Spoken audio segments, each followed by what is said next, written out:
Yo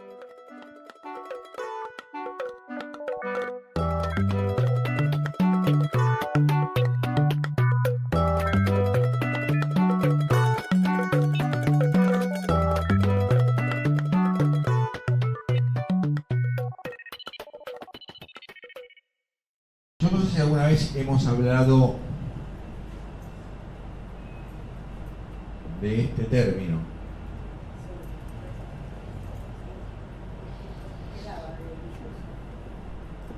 O de este término. Fractales. O de este término.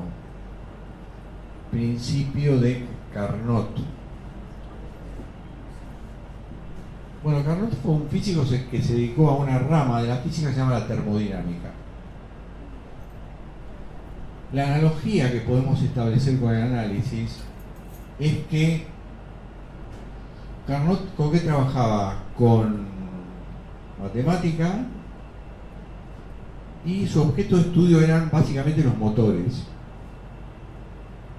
Entonces decía que si yo tengo una cantidad de energía Q, X, y yo la puedo transformar en trabajo, por ejemplo, nafta, motor, el auto anda, hace un trabajo el auto.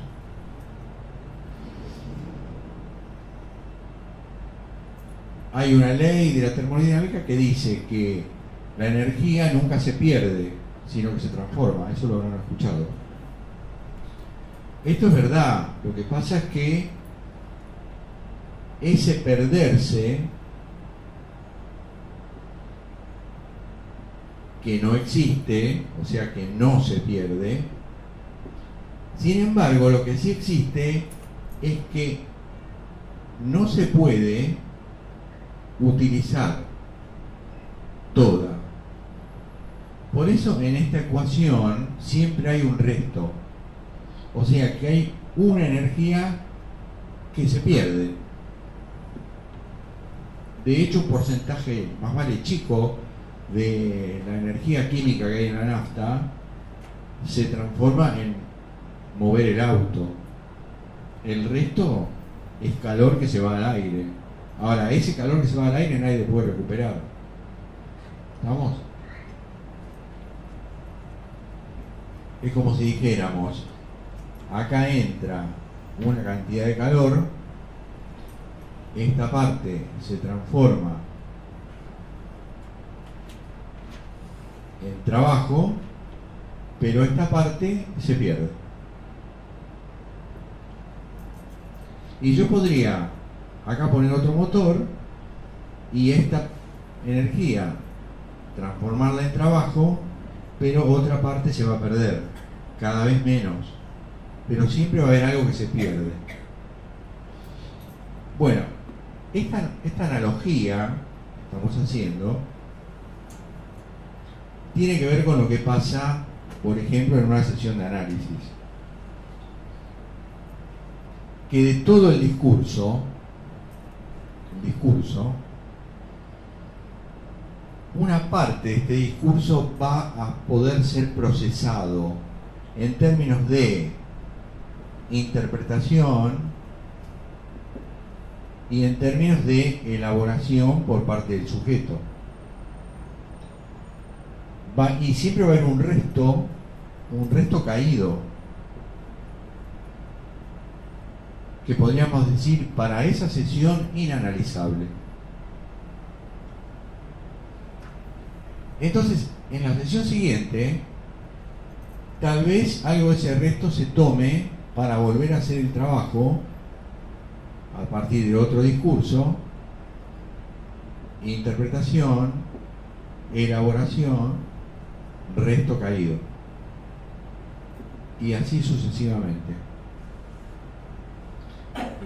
Por lo cual podemos pensar que todo análisis es un análisis de los restos.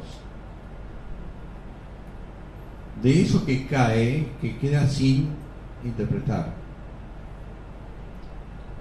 Y por eso podemos decir que el dispositivo analítico tiene por decirlo de alguna manera, ese defecto en el sentido fuerte de la palabra, como que algo que falta, siempre va a quedar algo por fuera, ¿no?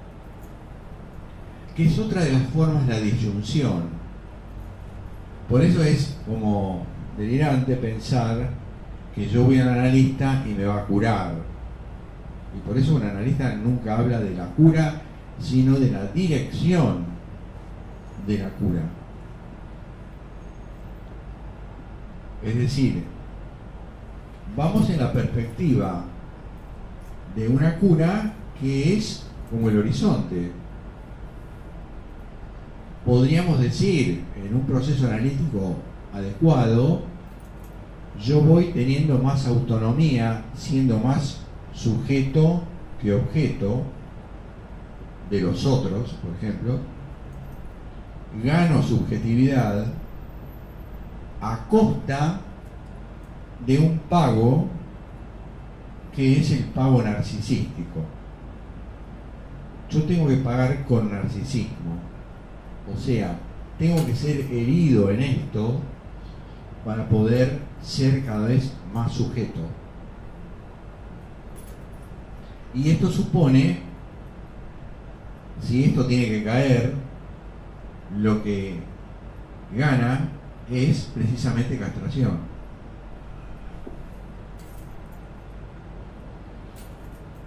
Quiere decir que cuando yo les digo, los analistas les movemos los espejos al otro, es porque el espejo simboliza la cuestión del yo y del registro imaginario.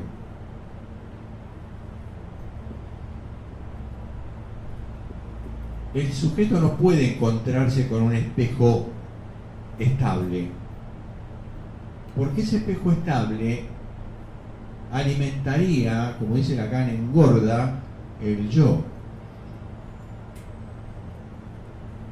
Y a este hay que adelgazarlo. Y si vamos a la nomenclatura de Lacan, si yo divido este yo en el y y en el moi, que sería sujeto de la enunciación, sujeto del enunciado, la idea es pasar de acá a acá. O sea, que cada vez haya una mayor herida del moi que está en el registro imaginario y una fortaleza del y que está en el registro simbólico. Y esto, articulando con lo que vimos la otra vez, arranca del hecho de que es tan evidente para nosotros que somos solamente un yo, y un yo de este tipo, que cuesta mucho pensarnos como sujetos divididos entre estas dos instancias. Cuesta mucho pensar en el punto del salto simbólico. Cuesta mucho pensar que el aparato es mucho más que el yo y que este es el lugar de la ignorancia y del engaño.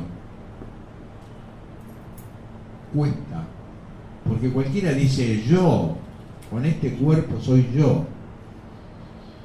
Y entonces nuestro narcisismo nos dice, bueno, esto es lo más portentoso que tenemos. Sin embargo, en este aspecto es lo que nos manda a la repetición, a la pobreza simbólica, a la creencia de que todo es imaginario, a la creencia de que hay un solo registro, de que lo que yo digo es lo que es, que la realidad es la que yo cuento. Por eso decimos mover los espejos. ¿Y cuál es la manera de mover los espejos? Interpretar. ¿Y cuál es la manera de mantener fijo el espejo, engordando este yo? Comprender. Que Lacan por eso se tira tanto contra los psicólogos, porque los psicólogos comprenden. Los psicólogos miman. Cuanto más mimamos, más debilitamos. Cuanto más traicionamos, más fortalecemos. Entonces aquella famosa frase de Freud, siempre estamos traicionando a papá, acá se trata de traicionar al, comillas, hijo. Ahora, yo acá puse la palabra fractales. Los fractales son, digamos, se representan con esos dibujos que ustedes han visto de formas geométricas que se multiplican al infinito para lo más pequeño o para lo más grande. ¿Vieron esas secuencias visuales en donde ustedes tienen como una especie de caracol, pero cuando van al punto central del caracol se abre y es otro caracol y así hasta el infinito, ¿no? Es como si yo tuviera una serie de triángulos, pero cada vez que me meto con un triángulo, adentro hay un montón de triángulos y así hasta el infinito. Bueno, eso es una manera de analogizar también una secuencia de análisis en donde cada vez que nosotros llegamos a un punto conecta con la noción de resto, porque si yo creyese que ahí se termina la cuestión, me estoy perdiendo de todos los triángulos que hay adentro, y si llego a uno de estos que es así chiquitito, me estoy perdiendo todos los que hay acá adentro, y así hasta el infinito. Lo cual no quiere decir que el análisis es infinito. Significa que siempre va a quedar algo por decir, como en la vida, también en análisis. Y llegará un momento en que lo que llamamos el fin de análisis será cuando el sujeto perciba que hay suficiente elaboración de sus conflictos como para valérselas por sí mismo, fuera del dispositivo analítico. Ahora, una cosa es el sujeto que sufre y otra cosa es el que está en funciones. Y yo me analizo por estas dos cosas. Cualquiera porque sufre, pero si yo a la vez me planteo ser analista, me tengo que analizar por esto, porque estoy en funciones. Y no puedo, por más que yo ya no sufra más, lo cual es otra hipótesis imposible, no puedo dejar de analizarme con ese o con otro analista, porque la verdadera manera de aprender psicoanálisis es aquí, es en el dispositivo analítico, más allá de toda la teoría que ustedes puedan leer. Si no, nunca van a poder interpretar, nunca. Si ustedes no fueron interpretados, nunca van a poder interpretar. No está en los libros, no está en la universidad, no está en las clases teóricas. Sí podemos hablar de eso, abundar, dar ejemplos, todo lo que quieran. ¿Y por qué nosotros no podemos estudiarlo en ningún lado? Porque la interpretación es algo muy singular que ocurre en una situación dada con un determinado analista y con un determinado material. Y además, porque el que viene de afuera esto no lo entiende, porque esto es una especie de disparate del mismo estatuto que el disparate de las formaciones de compromiso del inconsciente. Acá estaría, por ejemplo, un fallido exótico que irrumpe y me sorprende, y acá también estaría algo sorprendente de la boca del analista. Porque a quién se le puede ocurrir que un analista destripe las palabras o encuentre significantes más allá de lo que se habla. Entonces, esta interpretación conmueve las certezas del moi.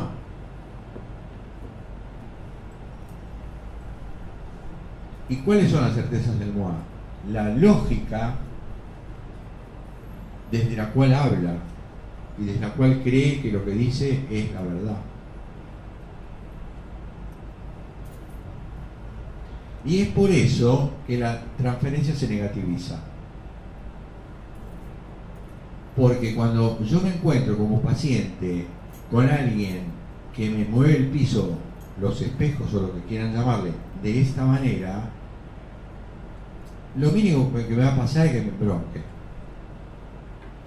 Entonces, si arrancamos con una transferencia positiva, seguro que se va a negativizar.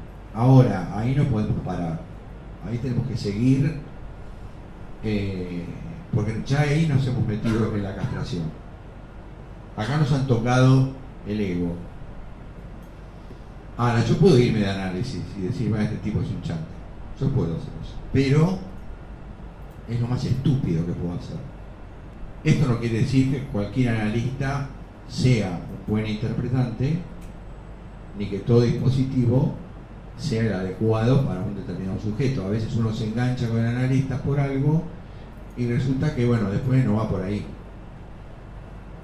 Pero la base de la cuestión analítica parte de esto, que es un falso enlace. Esta negativización es tal vez más verdadera que esta falsedad, pero necesaria para la deriva transferencial que suceda en cada caso, en donde está en juego todas las categorías que hemos visto. Está en juego la pulsión, la deriva pulsional, el goce, el deseo, la demanda, el falo, el otro, todo lo que ustedes ya han visto se pone en juego en cada sesión.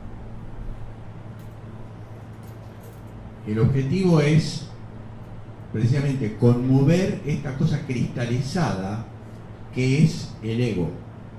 Si hay algo cristalizado es el ego. Y Lacan mismo dijo, o no lo dijo así directamente, pero dio a entender que las cosas que él dice, guay que las cristalicemos. Lo mismo dijo Piaget y otros pensadores. No hagan de esto un dogma. Y acá se ocupó de descristalizar sus propios conceptos criticándolos. Entonces, toda la obra de Lacan es una licuadora de sus propios conceptos. Y no solamente está Lacan, está los que leyeron a Lacan. Por eso hay corrientes diferentes. Están los que pretenden adecuar lo que dijo Lacan a Freud, tomando literalmente este retorno a Freud del que habla Lacan como una vuelta al maestro en función de los desastres que hicieron los post-freudianos. Pero esta palabra también quiere decir torsión o dar vuelta, ¿no? Como un torno, poner las patas para arriba. Y Lacan lo dice así, patas para arriba. Entonces, en ese sentido, y en una corriente psicoanalítica, Lacan es la antítesis de Freud, pese a que lo nombra constantemente. ¿Y por qué? Porque parte de paradigmas teóricos diferentes. Fíjense que si decimos que está de acuerdo Lacan con Platón y el idealismo de Platón, en donde primero están las ideas y después está el sujeto, en donde Lacan dice primero está el lenguaje y el lenguaje construye al sujeto. En un momento que le dijeron, pero usted, ¿dónde está su materialismo? ¿No? En francés, materialisme. Y él dijo, lo mío es materialismo. Y mod quiere decir palabra. Quiere decir que la materia con la que trabaja Lacan, lo material es la palabra, que es insustancial. Por eso Freud es sustancialista y Lacan es todo lo contrario. O sea que parte de esta cosa que es un intangible, es una nada, y justamente parte de la idea que la nada crea las cosas. Y este de la nada, en latín se escribe así: ex nihilo. Esta palabra ustedes la habrán escuchado cuando hablan de los nihilistas. ¿Qué es un nihilista? Un tipo que no cree en nada. Pero acá Lacan parte ideológicamente de que todo lo que hay se creó de la nada. ¿Sería la falta? ¿Sería la falta o la... No, es otra cosa. La nada. No me cuesta pensar en la nada. Por ejemplo, ustedes conocen la teoría del Big Bang. ¿Qué dice el Big Bang? A ver.